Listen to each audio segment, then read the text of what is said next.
California and Dan Kildee of Michigan. I'm so glad that you guys are here, and I've been wanting to talk to you about this because you're right there. You're experiencing all of this. Representative Kildee, there's so much tension and rage in Congress after this horrific attack.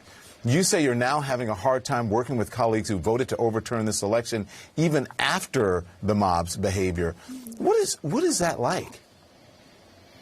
It's really difficult. And in fact, it's not something I'm sure I'm going to be able to do, because the question that keeps coming to my mind is, what is the greater danger? Is it a mob that can be put down by an army? Or is it some of these cartoonish figures like Marjorie Taylor Greene or Matt Gaetz, Mo Brooks?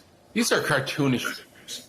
But what I think represents a much bigger threat is the fact that 2/3 a party that was just recently in the majority of the House, the Senate, and had the White House, 2/3 of the members of the House of Representatives, after that attack, went to the floor of the House and voted to overturn a Democratic election that was decided by a wide margin.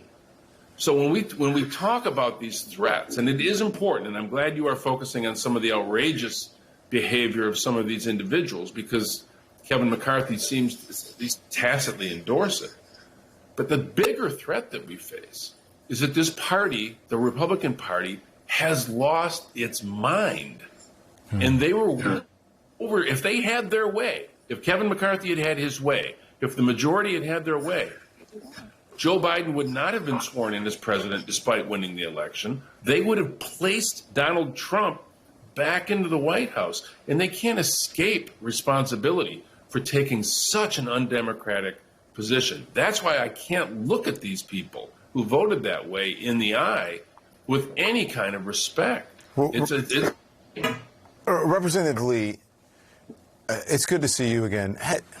Have you tried to talk to any of your Republican colleagues, or are feelings just too raw right now? Hi, Don. I'm really happy to be with you this evening. Listen, I'm furious, and it's very difficult because there are these members who, some are bringing firearms to the floor, others completely accept the big lie.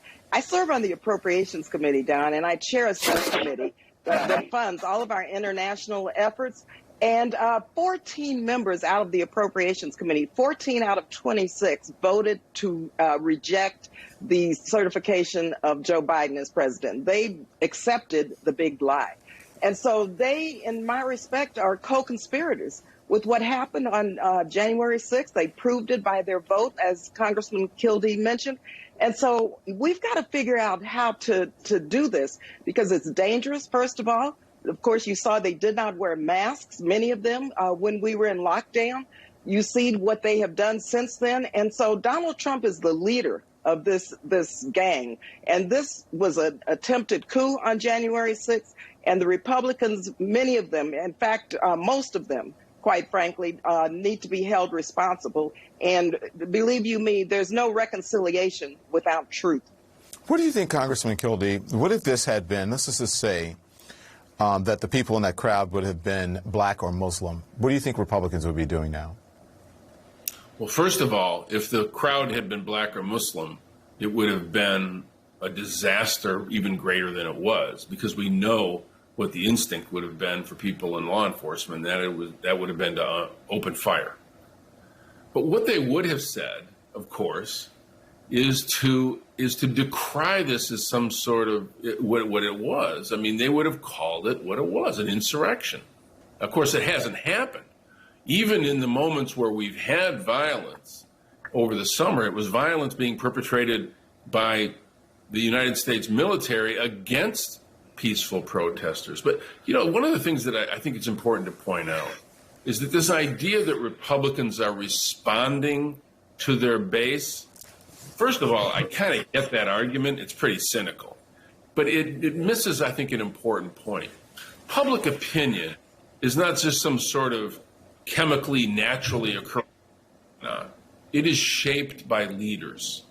And these Republicans, who are so spineless that they are unwilling to help shape public opinion around the truth, but simply are responding to the lowest common denominator, which is the truth, or the falsehood, I should say, the false truth that Donald Trump has been spinning out there, they have a responsibility to shape public opinion. It's not like these folks just naturally believe all this stuff. They believe it because these members of Congress repeat this lie as if it's true when they know it's not. To me, shame of all of this. Representative Lee, your Republican colleague Dusty Johnson of South Dakota said the attack was, and I quote, jarring to witness, and then adding, I am hopeful that some of the anger and irritation will fade because clearly if we're going to get things done for this country, it's going to require Democrats and Republicans working together. That's the end of the quote. He did not vote to overturn the election. But, I mean, this was a hell of a lot more than jarring. How can anger fade if nobody in power is held accountable, especially considering what Congressman Kildee just said?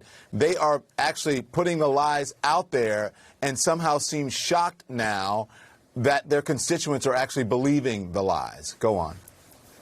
Yes, well, first of all, this was an attempted coup. We cannot allow this to happen in a democracy. We're really right on the brink of totalitarianism, okay?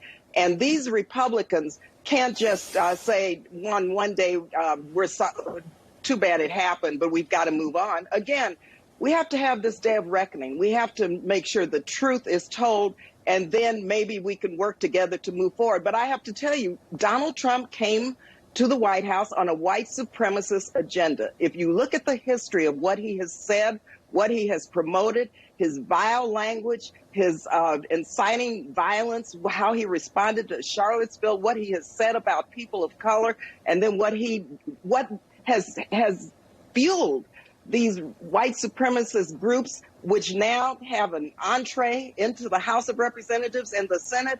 Come on, this is a very dangerous moment, and you just can't slap someone on the hand and say, let's reconcile and move forward. We have to come to grips with the fact that these members of Congress allowed this insurgency, this attempted coup. Many were co-conspirators in that, and they cannot get away with it. They must be held accountable. Ma'am, sir, thank you both. You guys be safe. Really, I mean that. Thank you so much. Thank you, Don. Nice being with you. It's good being with both of you. Thanks so much. Good to see you, Barbara. Even now, 3 weeks later, it's hard to believe the riot that happened on the steps of the U.S. Capitol, right?